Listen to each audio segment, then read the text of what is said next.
পোনপ্ৰথমে জয় জুবিন দা। আমি প্ৰকৃতিৰ বন্ধু। জুবিন দাক জীয়াই ৰাখিবলৈ আৰু প্ৰকৃতিক জীয়াই ৰাখিবলৈ সমগ্ৰ অসমতে আমি 1 লাখ নাহৰ গছৰ পুলি ৰোপণ কৰি আছোঁ।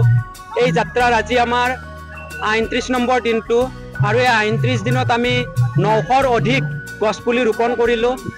আৰু আজি জুবিন দাৰ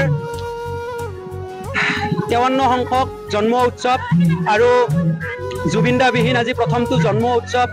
বাকী ভাষাহীন হৈ পৰিছোঁ। এনেকুৱা এটা পৰিস্থিতিত জীয়াই আছোঁ এই সমাধিস্থলত সোমাই কিনে।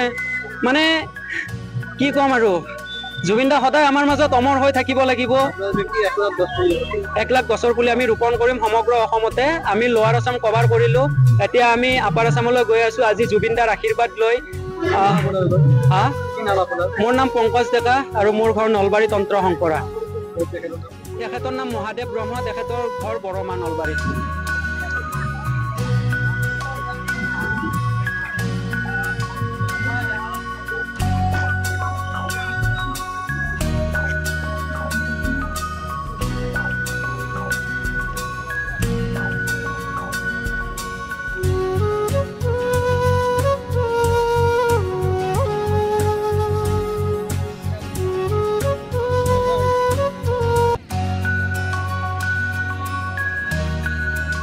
পোনপ্ৰথমে জয় জুবিন দা।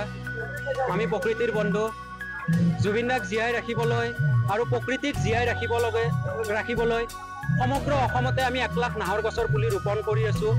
এই যাত্ৰাৰ আজি আমাৰ ৩৯ নম্বৰ দিনটো আৰু এই ৩৯ দিনত আমি ৯০০ৰ অধিক গছপুলি ৰোপণ কৰিলোঁ।